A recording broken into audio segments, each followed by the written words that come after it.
is your Classic Metal Show right here on theclassicmetalshow.com. That is brand new stuff from Tarja from the Colors in the Dark release. That is a song called 500 Letters.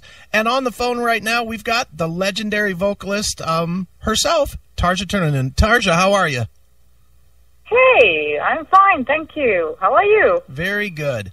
Well, Tarja, Colors in the Dark, very strong record, another strong record from you. The thing that stands out to me the most is that it does seem to have a little bit of a stronger edge than the previous albums. Was that purposeful? Was that like your mindset to do a heavier type of a release this time out? Oh, actually, everything happened very naturally. I was writing these songs for like 2.5 years, a period of 2.5 years, so lots of songs were written. It was really good time. Really, I felt very good, you know, and in the recent years, I've been feeling very good as an artist, as a woman, becoming a mother, many good changes in my life. So I think that kind of new depth you hear on the Colors in the Dark album. So I'm very happy, sure. And those kind of things are happening in music when you can be happy and open for new things, and you can enjoy of your life. You hear it. Uh-huh. So I hope you hear it. Yeah, definitely do. And it's interesting, you know, for you becoming a mother as well as being in a job more or less that makes you be out, you know, not be a traditional mother. I mean, how hard is that for you, you know, to go out on tour and leave the baby behind sometimes and, you know, and move forward? Yeah, definitely. As you said, you've been an artist and being a mother is a rather hard combination. But I've been blessed by a husband who is my manager, and we've been working together already since 13 years together. So he's with us on the road. The baby is on board as well. So Of course we have to organize things differently now. We have different nightliner for the family, and we need to take care of that there is a baby on board. So, but basically, my life hasn't changed that much. She's an incredible little girl. She's been accepting the life of her parents, accepting the life on the road, and so far that's what she knows. I mean, actually, she can be very lucky to have one of us around all the time. It's not very common, right, if you think of it. Definitely not. Yeah. Yeah. Now for you, you're obviously well known and respected throughout the world of hard rock and metal and whatnot, both as a solo artist and for your time in Nightwish. Are you finding now that people are kind of over the Nightwish thing to where they're judging you solely as a solo artist, or do you still find a lot of people comparing to the old Nightwish days? There are both, you know, people, they took it very hard when my work with Nightwish got to its end. Many people suffered a lot because of it. I did, the band did, I think everybody did in that sense, but time has passed by, and I've really found my wings behind me. They are really strong, and I feel that I really, it took me time really to find myself a good, comfortable spot, and as an artist, and also to trust my instincts, trust myself as an artist, that if I'm able to do this and how I am doing it, if I'm good with it. And so it took time, but I think people are starting little by little understand that I have a life on my own, and I have also audience on my own, and amazing, beautiful listeners. So I've been very, very blessed. Seriously, this is a privilege, and I feel really, I thank God every day that I really can do this, what I love the most, you know. Sure.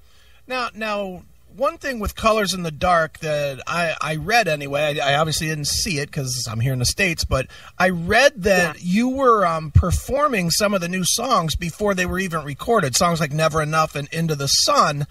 How did those songs develop and change from the time that you wrote them and were able to perform them until they actually made it on the record? Yeah, those were the first songs actually written so long time ago, and I wanted to take them to my set list at that time when I was touring with that band, because I felt like first the set list, I wanted to offer something fresh for my fans, and then again those were the songs that I felt they were going to be a good live song. So, but from those times, as they were recorded even on my live CD, DVD, Act 1, they are pretty different now when I took the production in my hands and I wanted to make them some changes, especially in the song Never Enough. I was not really happy with the live version because I didn't have time really to produce the song as I wanted, as a little bit more heavier and energetic version. As it is on the album, it's quite heavy. But that is exactly what is fantastic when it comes to music. Sometimes it takes a long time to get away from the first version, to really forget what you did already and take the song to another level. Sometimes it works, sometimes it doesn't. This time it was a lot of fun. Sure.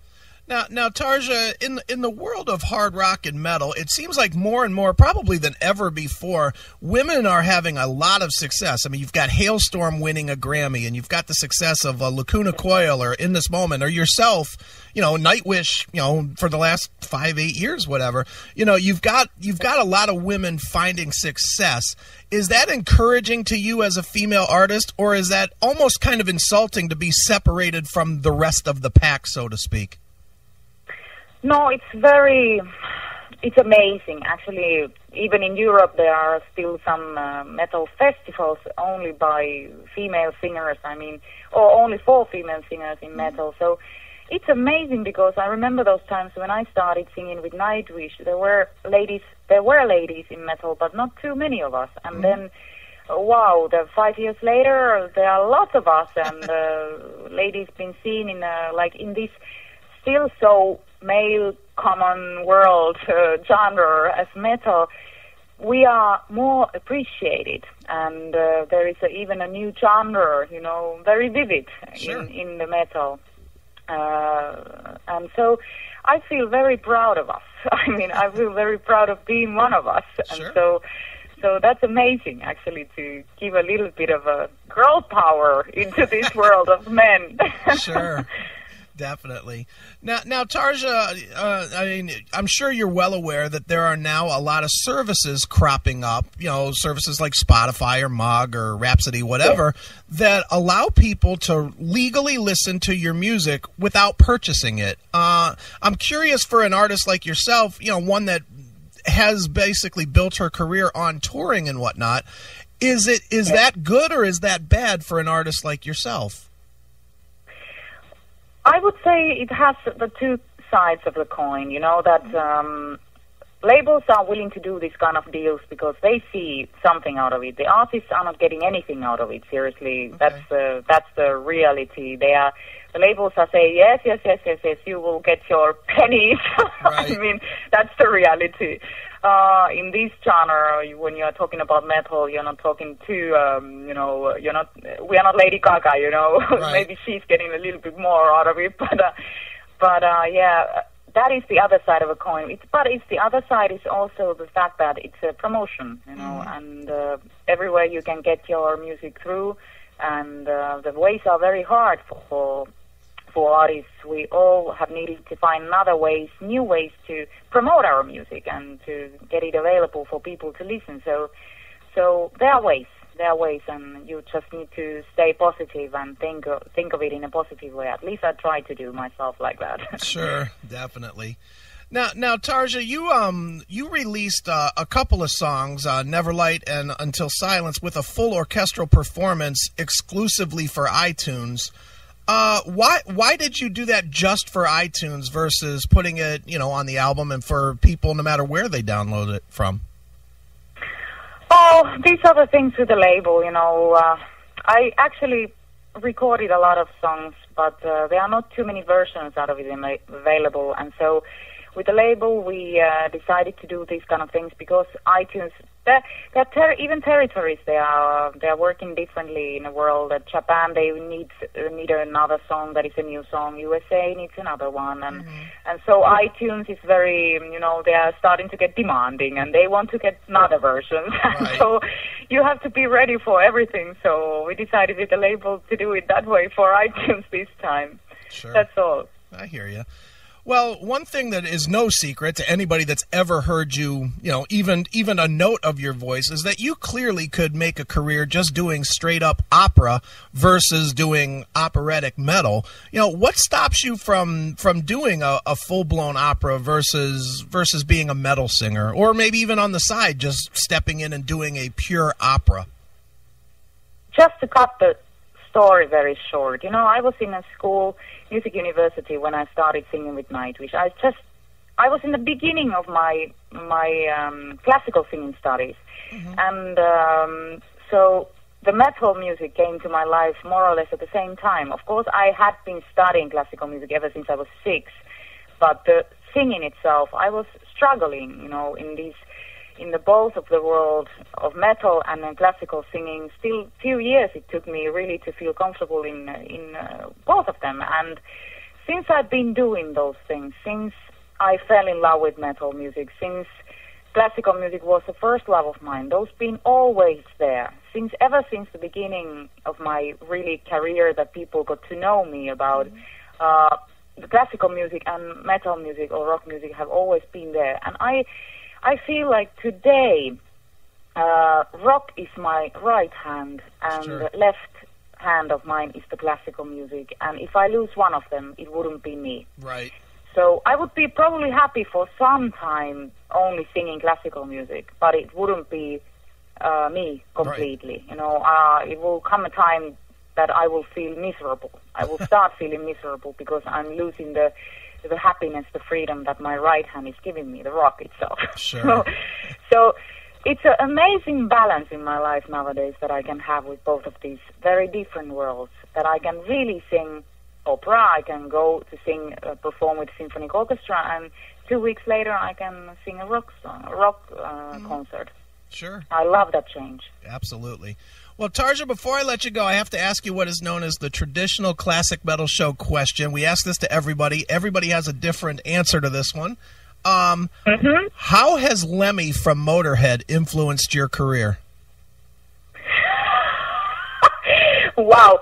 Oh, this is a very different answer probably coming from me. As a woman, as a classical singer, right. I would say that he's a legend. Me, myself, I would never consider myself. If I'm even in the same room with him, I feel like a little birdie, very weirdo in that sense, because he's such a man who has seen everything. I mean, he's seen so much of it, and he's done it with the passion and love. So I just hope that I can be healthier than he has right. been in his life, in that sense that I can make my decisions. I don't need to, because my life has never been too much rock and roll, and it cannot be too much rock and roll, but he's been there to show the other side, Sure. Definitely. Well, Tarja, the new album is called Colors in the Dark, and as a tradition on the show, we always let the artist pick a closing track, so why don't you pick a song from the new record and maybe tell us a little story about it to end the interview? Oh, well, let's listen. Victim of Ritual is actually my first single from the album, and there are lots of victims of rituals. We all have some sort of rituals, whether they are harming us or helping us in our daily lives. So listen to this. It will take you to a beautiful journey. Excellent. Well, let's check it out right now. This is brand new Tarja right here on your Classic Metal Show.